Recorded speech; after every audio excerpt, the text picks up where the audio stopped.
The creepy walls that changed my life forever. Part 1. The Hotel.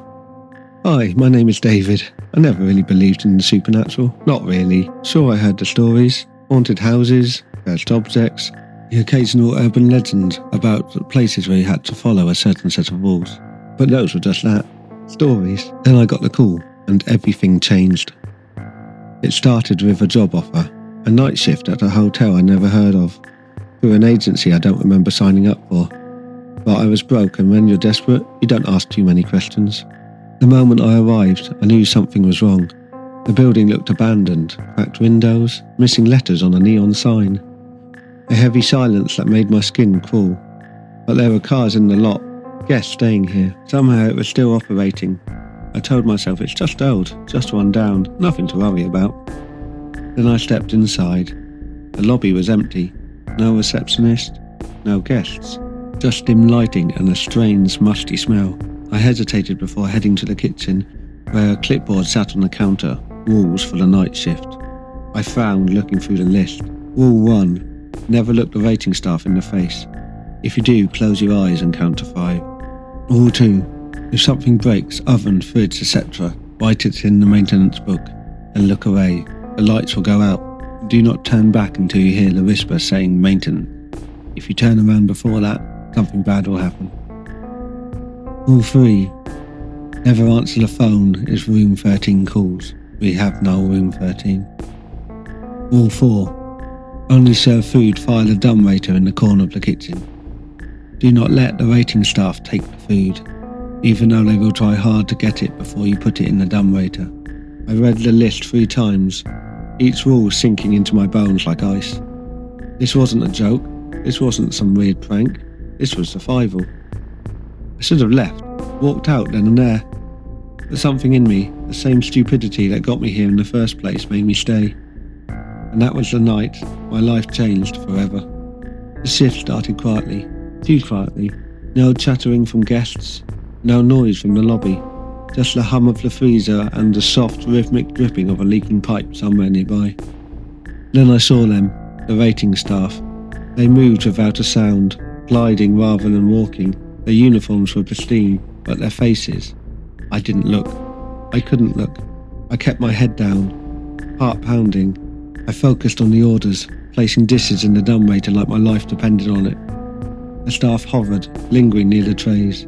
But I made sure to send each meal before they could touch them. And that's when the phone rang. A shrill, piercing sound that echoed through the kitchen. My gaze flickered to the list of rules. Rule 3. Never answer the phone if room 13 calls. I checked the room number ID on the old dusty phone. Room 13. It rang again, and again, and again. Each ring felt sharper, more insistent, like claws scraping against my skull. My fingers twitched towards the receiver before I caught myself.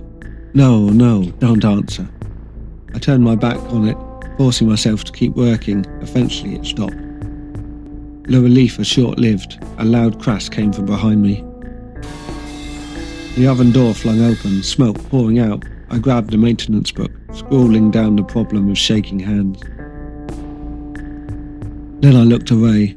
Darkness swallowed the kitchen. My breath hitched. The silence stretched thick and suffocating. Then, a whisper right behind me. Maintenance. The lights flickered back on. The oven was closed, working perfectly again. Barely had time to catch my breath before the dumbwaiter bell rang.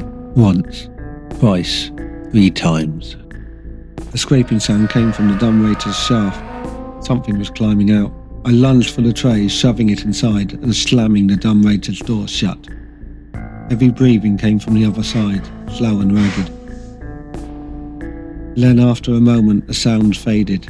The air in the kitchen felt lighter, the tension releasing its grip on my chest. I exhaled shakily. That was my mistake, because in that brief second of relief, I made one error I swore I wouldn't. I looked.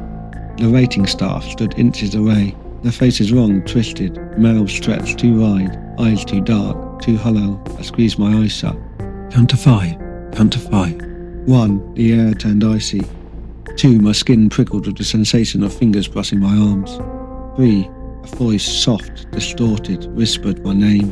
David. 4. The road tilted, nausea rolling in my stomach. 5. Silence. I opened my eyes. They were gone. I didn't wait for my shift to end. I grabbed my things and ran, not stopping until I was outside. My car was gone. Of course it was. The parking lot was empty except for one car, and standing by the flickering sign was a man in a sleek black suit, smiling like he'd been expecting me. "Congratulations," he said. "You survived. That's rare." My head spun. "Who the hell are you?" "Greg," he said, tossing a business card at my feet. "I work for an organisation that researches the rules for places like these. You followed most of them. That's not bad for a first-timer." I stared at the card. No name, no number, just an emblem of an eye surrounded by strange markings. Greg grinned. "Places like this exist everywhere, David, and someone's got to find the rules."